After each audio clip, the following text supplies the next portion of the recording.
তাদের প্রতি সন্তুষ্ট। এই যে কয়েকদিন আগে দেখছেন এক যুবক মাকে খেদমত করতে গিয়ে তার স্ত্রী চলে গেছে, বাচ্চা নিয়ে চলে গেছে, তারপরেও প্রতিবন্ধী মাকে ছেড়ে যুবক যায় নাই। আল্লাহু আকবার বলেন। মায়ের কাছেই আছে, কোটি কোটি মানুষ তার জন্য দোয়া করতেছে। মায়ের দোয়ায় বাইজিদ বোস্তামি হওয়া যায়, মায়ের দোয়ায় সুলতানুল আরিফিন জুনায়েদ বাগদাদি হওয়া যায়, মায়ের দোয়ায় পৃথিবী বিখ্যাত আবু হুরায়রা হওয়া যায়। আল্লাহু আকবার বলেন। মায়ের দোয়ায় অনেক বড় হওয়া যায়। বাইজিদ হাসান বসরি বলেন, কেউ যদি চায় যে আমি সম্মান চাই, সে যেন মায়ের খেদমত করে। আই হাই কয় কি! কেউ যদি চায় যে আমার হায়াত বাড়ুক, আমি অনেক দিন বাঁচতে চাই, মানে আমি অনেক হায়াত পাইতে চাই এবং সুস্থ থেকে ঈমান নিয়ে মরতে চাই, সে যেন মায়ের খেদমত করে।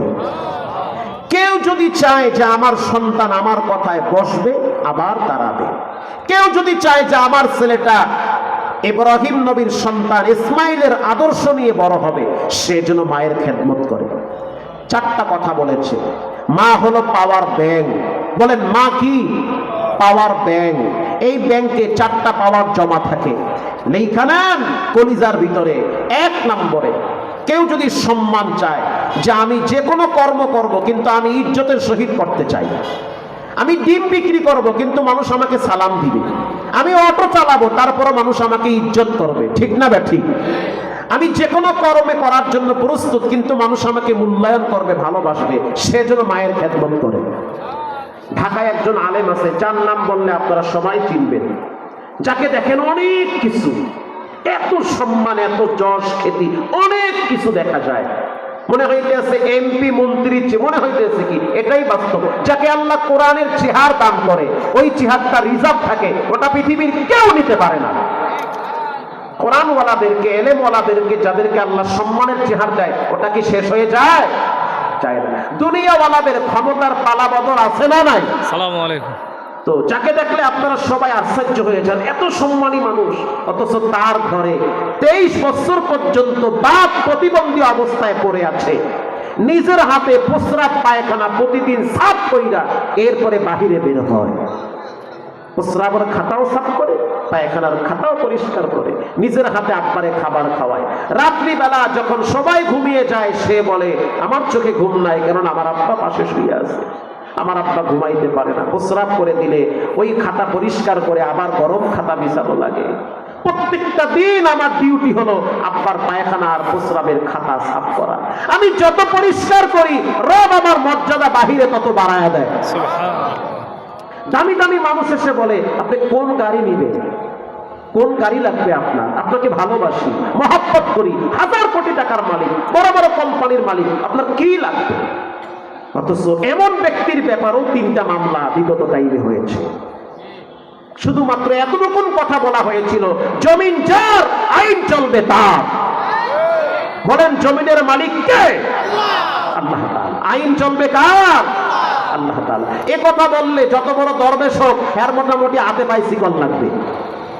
আল্লাহ তাআলা আমাদের সকলকে আব্বা আম্মাকে মূল্যায়ন করার তৌফিক দান করেন। দোয়া হয়ে যাবে। দোয়ার আগে 3টা আমলের কথা বলবো 30 সেকেন্ডে, ইনশাআল্লাহ। বলেন, 1 নম্বরে মেসওয়াক করবেন। মেসওয়াক চিনেন আপনারা? এই যে সকালবেলা গরম পানির সাথে গুলায়া খায় নাকি? মেসওয়াক দাঁতে দলে। মেসওয়াক করলে কি হয় জানেন? মৃত্যুর টাইমে কালেমাটা মনে থাকে। মেসওয়াকের অনেক ফজিলত। আমার 2 পকেটে 2টা আছে, এই যে সামনে, এই 2 পকেটে 2টা আছে, একটা আছে, একটা আছে। আমি কখনোই মেসওয়াক করতে ভুলি না, মেসওয়াক করতে ভুলি না। আমি মেসওয়াকের নগদ ফল পাই, যত ডলি তত মর্যাদা বাড়ে। মেসওয়াকের এত দাম। নবীজির জীবনের শেষ আমল ছিল মেসওয়াক করা। আল্লাহু আকবার বলে। নবীজির জীবনের শেষ আমল কি ছিল? হ্যাঁ, বুখারীতে আছে, শেষ আমল ছিল মেসওয়াক করা। নবীজির জীবনের শেষ আমল মেসওয়াক করা।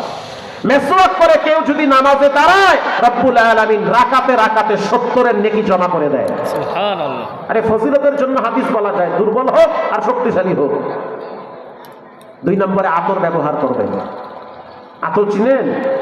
একটু লাগাবেন, শরীরে লাগাবেন, নামাজে দাঁড়াবেন, আলাদা জগতের শান্তি পাবেন। মারহাবা বলেন।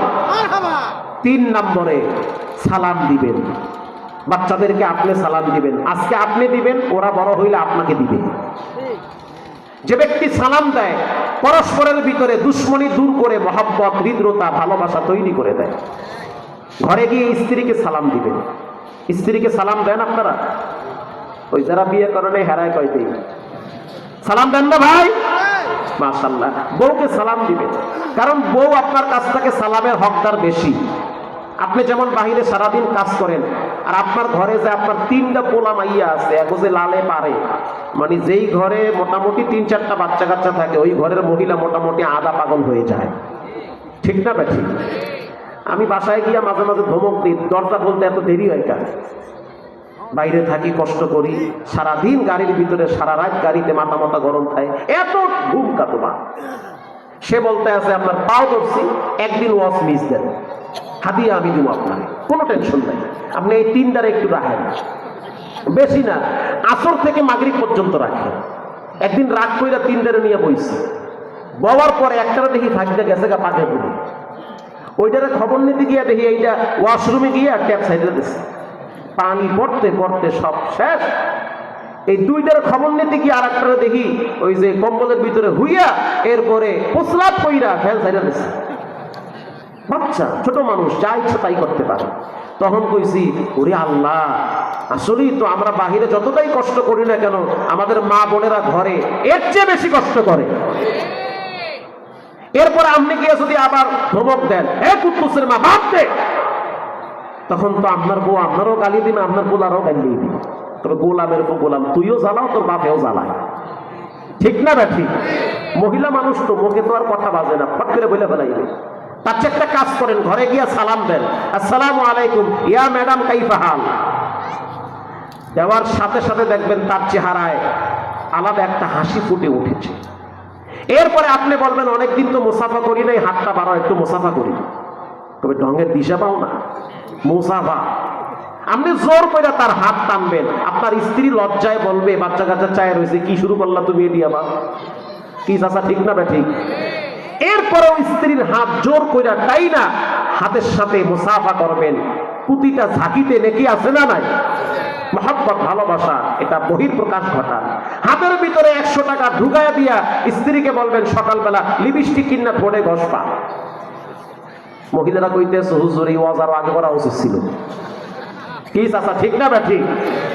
আল্লাহ তাআলা মা বোনদেরকেও সঠিকটা বুঝ দেওয়ার তৌফিক দান করেন, আল্লাহ তাদেরকে হেদায়েত দান করেন। এজন্য আমরা সালাম দিব ইনশাআল্লাহ, মেসওয়াক রাখবো, এরপরে আমরা আতর ব্যবহার করব ইনশাআল্লাহ। 5 ওয়াক্ত সালাত আদায় করব। হিংসা বিদ্বেষ রাখা যাবে, রাখবেন না। ভাই আপনি একটা দল করেন, আমি আর একটা দল করি, এক একজনে এক একটা দল করতেই পারি, তাই বলে কি রাগারাগি, মারামারি, কোফাকুফি, প্রতিহিংসা হতে পারে? সকাল হইলে তো আপনি আমার চেহারা দেখবেন, আমি আপনার চেহারা দেখবো, একটা মার্কা নিয়ে কেন আপনারা ঝগড়া করবো? ঠিক না ব্যাঠি? অতএব পরস্পরের ভিতরে মহব্বত চাই, হৃদ্রতা চাই, মহব্বত, ভালোবাসা চাই। আল্লাহ তাআলা তৌফিক দান করে। মুরব্বীদের পকেটে আতরও পাওয়া যায় না, তসবিহও পাওয়া যায় না, মেসওয়াকও পাওয়া যায় না, গুলের ডিব্বা, আকিস বিড়ির বান্ডিল পাওয়া যায়। ও এটাও বলে ঠিক, তার মানে আসলেই ঠিক। আল্লাহ তাআলা আমাদের বাবাজিদেরকে আবু বকরের মতো কবুল করুক, জোরে বলেন আমিন। এই মাহফিলটা হওয়াতে আপনারা খুশি না বেজার? মাশাআল্লাহ, নির্বাচনের গরমে মাহফিলও চলতেছে। আল্লাহ তাআলা মাহফিলটাকে কিয়ামত পর্যন্ত কায়েম রাখুক, চলতে থাকুক। যারা আয়োজন কমিটি আছে সবাইকে জীবনে বারবার হজ ওমরা করার তৌফিক দান করে। আরো জোরে বলেন আমিন। অনেক কষ্ট করে তারা ঢাকায় গিয়ে আমাকে দাওয়াত দিয়েছে। আমি দিল থেকে দোয়া করি আল্লাহ তাআলা তাদের হায়াতে, ঈমানে, আমলে সব দিক থেকে বরকত দান করুন। আমিন। দুরূদ শরীফ পড়েন, দোয়া হয়ে যাবে। আল্লাহুম্মা সাল্লি